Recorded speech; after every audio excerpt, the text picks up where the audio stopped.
Med kvalifikationskampe til VM 2010 i Sydafrika.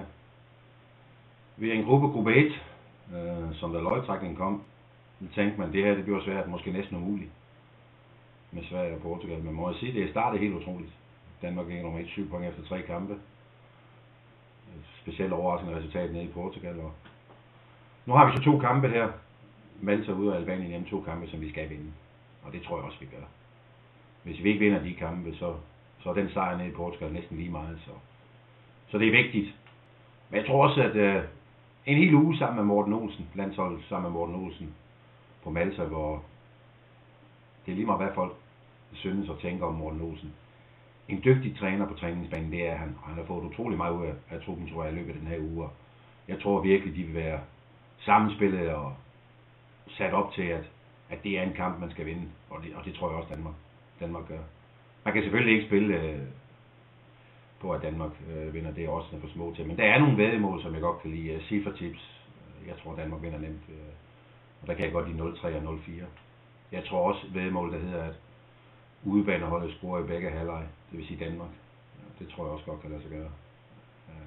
Og udover det, når vi skal finde vores målscorer på det danske landshold, så er det næsten de samme, vi vil hver gang. Niklas Bentner, som vel er vores offensive stjerne, kommer til at spille mere med hos Arsenal. Det er klart, jo mere spiller man, jo mere selvtillid, jo skarpere bliver man. Og det kan man se i hans spil. Men også Jon Dahl, som selvfølgelig altid laver et hav af mål på det danske landshold. Også Dennis Rommedal laver også mange mål, specielt mod de lidt svagere modstandere. Men jeg synes, vi skal hoppe på Niklas Bentner. Når han er i så god spillemæssig form, som han er, så tror jeg også, at han kan åbne scoringen. Så vedmålen er 0-3-0-4. Danmark scorer i begge halvleg, og Niklas Bentner som første målscorer. Og den anden kamp, vi kigger på, ja, den er næsten endnu vigtigere for Danmark. Portugal mod Sverige lørdag aften. Helt utroligt, jeg tænker, at Portugal allerede nu har smidt 5 point væk på hjemmebane mod Danmark og Albanien. Og et utroligt presset hold. Det kan man også se af, at jeg tror, de tager en chance og tager Deco med, selvom han måske ikke er 100% klar. Det viser, hvor vigtigt det er for ham. Og jeg tror også, træneren Carlos Queiroz, hvis det ikke lykkes for Portugal at vinde, så er det ikke utænkeligt, at han skal tilbage til Manchester United og være assistenttræner der for tredje gang. Sverige, som altid synes jeg i kvalifikationsrunderne imponerer, glider normalt igennem. Vinder de kampe, de skal, både hjemme og ude, men sådan er det ikke startet den her gang. Det har været lidt skuffende for dem. Og igen, de skal vel også bruge et resultat nede i Portugal for at have chancer for at gå videre. Og jeg tror godt i lang tid, at de kan frustrere portugiserne. De har jo en vis svensk organisation og står godt på banen, selvom de måske ikke helt har så mange verdensklassespillere, som de havde på et tidspunkt. Så det jeg godt kunne tænke mig at spille på her, det er halvleg fuldtids, kryds i pausen og et tal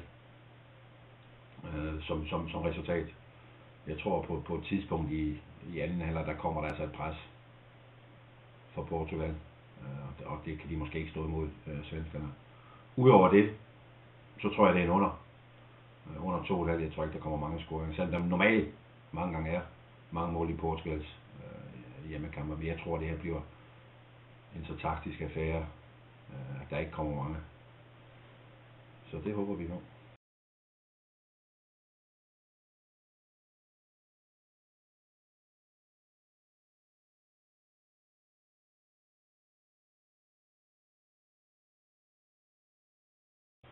Vi skal i gang med kvalifikationskampe til VM 2010 i Sydafrika. Vi er en gruppe 1, som da lodtrækningen kom, tænkte man, det her det bliver svært, måske næsten umuligt med Sverige og Portugal. Men må jeg sige, det startede helt utroligt. Danmark gik nummer 1, 7 point efter 3 kampe. Specielt overraskende resultat nede i Portugal. Og nu har vi så 2 kampe her. Malta ude og Albanien hjemme, 2 kampe, som vi skal vinde. Og det tror jeg også, vi gør. Hvis vi ikke vinder de kampe, så er den sejr nede i Portugal næsten lige meget. Så det er vigtigt. Men jeg tror også, at en hel uge sammen med Morten Olsen, landsholdet sammen med Morten Olsen på Malta, hvor det er lige meget, hvad folk synes og tænker om Morten Olsen. En dygtig træner på træningsbanen, det er han. Han har fået utrolig meget ud af truppen, tror jeg, i løbet af den her uge. Jeg tror virkelig, de vil være sammenspillet og sat op til, at det er en kamp, man skal vinde. Og det tror jeg også, Danmark gør. Man kan selvfølgelig ikke spille på, at Danmark vinder. Det er også for små til. Men der er nogle væddemål, som jeg godt kan lide. Cifre-tips. Jeg tror, Danmark vinder nemt. Og der kan jeg godt lide 0-3 og 0-4. Jeg tror også væddemål, der hedder, at udebaneholdet scorer i begge halvleg. Det vil sige Danmark. Det tror jeg også godt kan lade sig gøre. Og udover det, når vi skal finde vores målscorer på det danske landshold, så er det næsten de samme, vi vil hver gang. Niklas Bentner, som vel er vores offensive stjerne, kommer til at spille mere med hos Arsenal. Det er klart, jo mere spiller man, jo mere selvtillid, jo skarpere bliver man. Og det kan man se i hans spil. Men også Jon Dahl, som selvfølgelig altid laver et hav af mål på det danske landshold. Også Dennis Rommedal laver også mange mål, specielt mod de lidt svagere modstandere. Men jeg synes, vi skal hoppe på Niklas Bentner. Når han er i så god spillemæssig form, som han er, så tror jeg også, at han kan åbne scoringen. Så væddemålen er 0-3-0-4. Danmark scorer i begge halvleg, og Niklas Bentner som første målscorer. Og den anden kamp, vi kigger på, ja, den er næsten endnu vigtigere for Danmark. Portugal mod Sverige lørdag aften. Helt utroligt, jeg tænker, at Portugal allerede nu har smidt 5 point væk på hjemmebane mod Danmark og Albanien. Og et utroligt presset hold. Det kan man også se af, at jeg tror, de tager en chance og tager Deco med, selvom han måske ikke er 100% klar. Det viser, hvor vigtigt det er for ham. Og jeg tror også, træneren Carlos Queiroz, hvis det ikke lykkes for Portugal at vinde, så er det ikke utænkeligt, at han skal tilbage til Manchester United og være assistenttræner der for tredje gang. Sverige, som altid synes jeg i kvalifikationsrunderne imponerer, glider normalt igennem.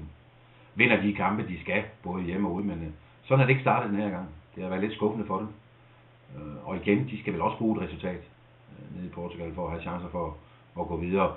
Og jeg tror godt i lang tid, at de kan frustrere portugiserne. De har jo en vis svensk organisation og står godt på banen, selvom de måske ikke helt har så mange verdensklassespillere, som de havde på et tidspunkt. Så det jeg godt kunne tænke mig at spille på her, det er halvleg fuldtids, kryds i pausen og et et-tal som resultat. Jeg tror på et tidspunkt i anden halvleg, der kommer der altså et pres for Portugal. Og det kan de måske ikke stå imod svenskerne.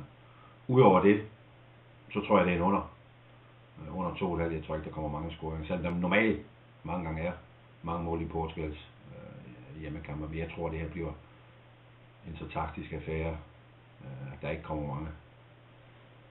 Så det håber vi på.